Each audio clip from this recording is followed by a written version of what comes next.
In the debt jargon, they call it when payment is due. Due means that is when the payment date. Like in March, you're supposed to pay. We are in August now, so let's say on 1st September you're supposed to pay. That's when suddenly the liability appears. But the argument about this analysis tells you that, oh, this is a bit too late sometimes. You don't even have it in your account. What would be your payment? Because you're just putting it as a due. Well, what they're saying is you need to have a different accounting statement, or you can use both. Usually that's the recommendation. Whereby accrual accounting is an accounting methodology under which transactions are recognized when the underlying economic event occurs. So basically, you accrue something the moment you have already incurred as if the debt or the payment. So you already put it into your system. Right? So then, when you have a budget like that, this means that the danger of falling into arrears get minimized because you're already knowing that this liability is coming, right? So I don't wait for it to become due. So you recognize it. So that's why they say it's an accrual basis. So it keeps accruing, right? So both methods are correct. So revenues are recognized when income is actually earned. And in a way, revenue, they don't have too much of a problem. But it's more about the expenses are recognized when liabilities are incurred or resources are consumed. So when you've got something, you are already using it, that already turned into a liability. Because if you're supposed to pay back whatever it is, it's already a liability. Does it make sense what I'm saying? So that's a simple way. And in government, it's very important to have the cash basis and the accrual basis. So you always keep accruing, etc. That is why when you have, for example, the big bonds that the government of Nigeria take a bond from the capital market, or you take a bond locally, because they are issuing bonds regularly. So those bonds, if you go, again we'll do that when we come back, but a normal bond, let's say a 5-year bond, or in the case of the capital market bond, externally, a 10-year bond, usually what happens is there are coupons. The coupons you pay on a regular basis. But the traditional bond would be that you pay the bond at redemption. That's so many at the end. At the end, okay? At the end of the 5-year period. But then that debt is not showing, this liability is not really appearing anywhere into your account. Okay, you have your stock of debt that will appear. But you're talking about from an accounting, because you're talking about a budget and all this type of thing. So if it was on an accrual basis, this is why even for debt now they say you have to accrue. You have to keep accruing that liability. You don't accrue. So you're starting at different levels, but at some point you're coming together. And obviously that's the process. So I wanted to show you that first. And then when I'm talking about here, talk about the stages, right? So the value added of the MTEP approach comes from integrating the top, which we have just seen, top down and the bottom up. It is at stage 3, which is here.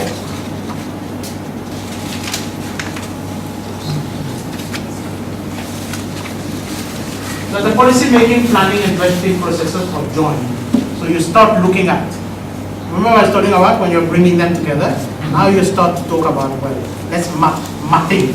Map what I have with what is coming out of my sectoral needs, etc.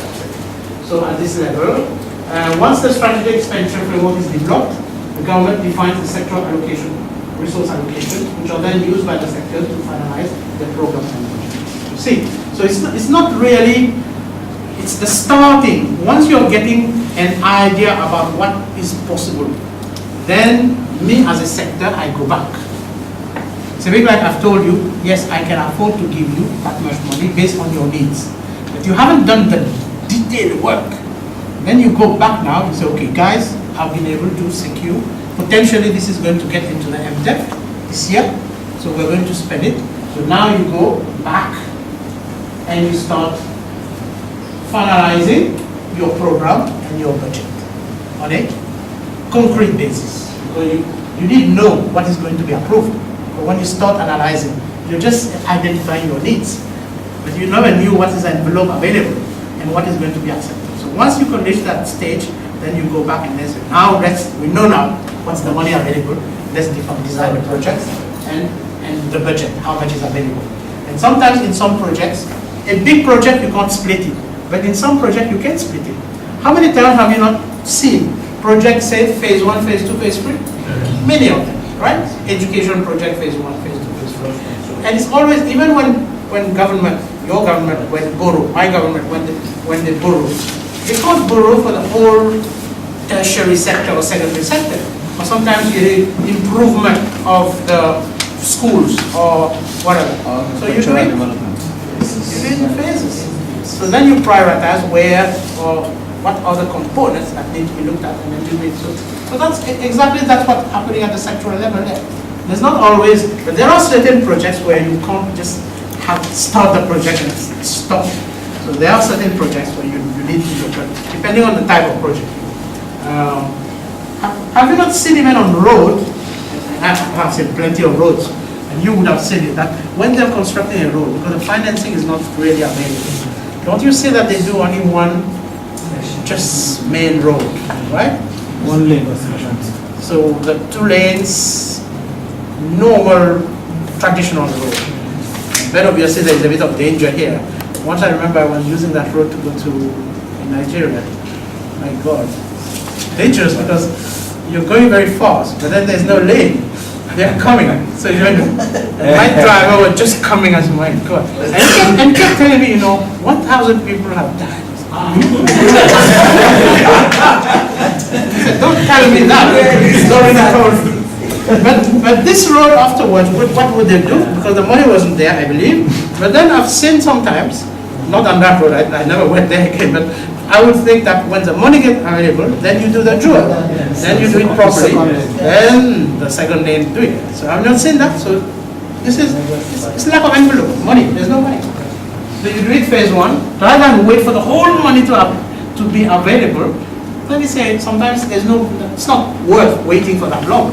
But you can technically start the project. Could you say that is the part of lack of adequate planning or what?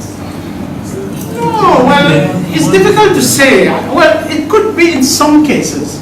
Lack of planning can come, for example, when the engineer or the design or the project, when the design was doing, you did not realize maybe at that time the level of traffic. So it could be, it's a case by case basis, but it could be that maybe that road was considered to be a normal road, just to connect one point to the next. But then they did realize that maybe because of congestion or some other thing, this road has become a main road now. Suddenly the level of traffic. So that could be then lack of planning or maybe lack of anticipation. But so it's difficult to tell. People using representatives who sit on committees that have oversight functions on these sectors, in both the Senate and the House, are automatically made members of that committee at that level. So you have a lot of buy-in, kind of on that sectoral level, and then it moves through those processes you said of, kind of getting the buy-in of the entire government with Federal Executive Council approval, and then finally being co-opted into the entire program and then sent to the National Assembly. But as you said also, it's one of the most rigorous.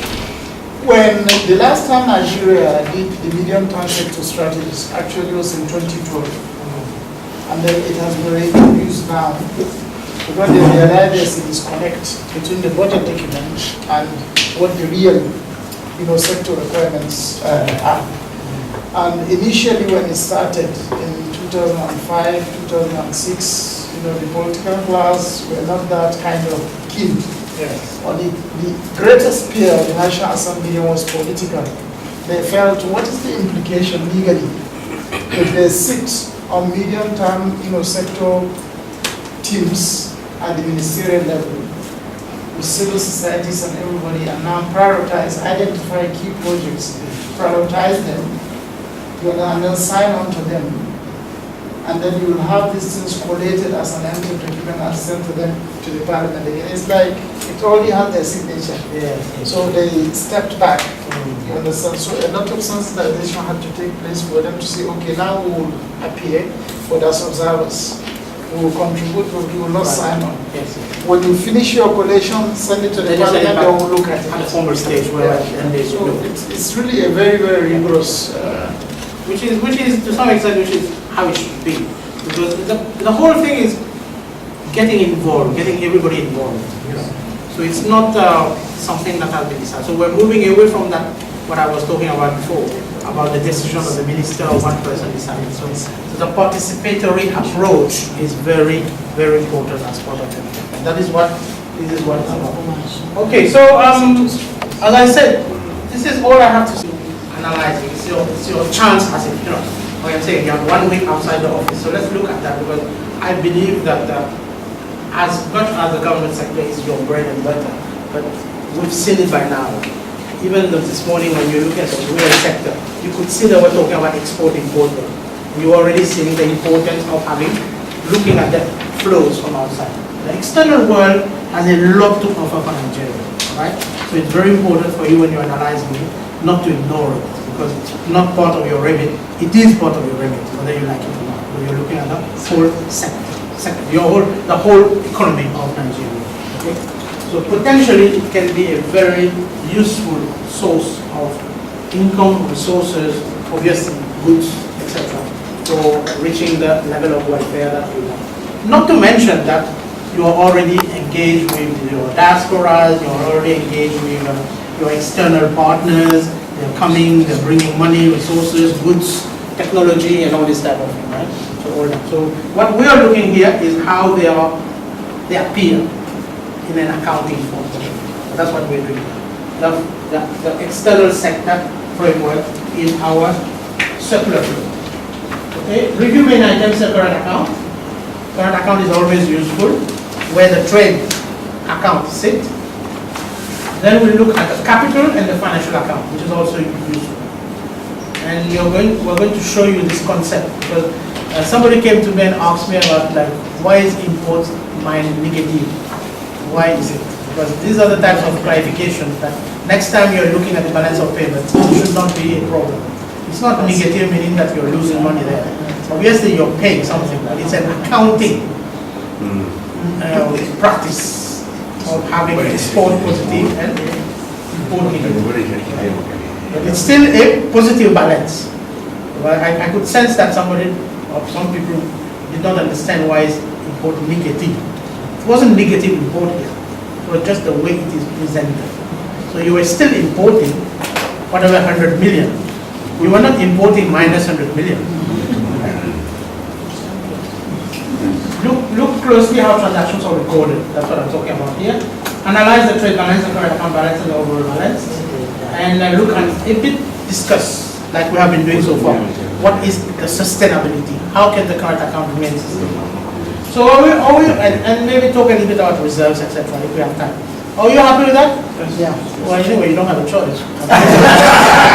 I'm doing it. No, seriously. I can't do what you don't like. That's the fact. Okay, external sector. The usual context that I use.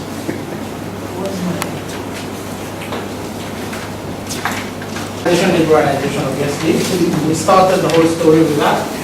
Whereby no country is in isolation, the concept of closed economy does not exist in practice, despite attempts by few economies to close their borders. When I'm talking about that, I'm just tongue in cheek saying that a lot of countries nowadays, including our dear friend Mr. Trump, is trying to build a big wall with Mexico. And last news I heard that is going to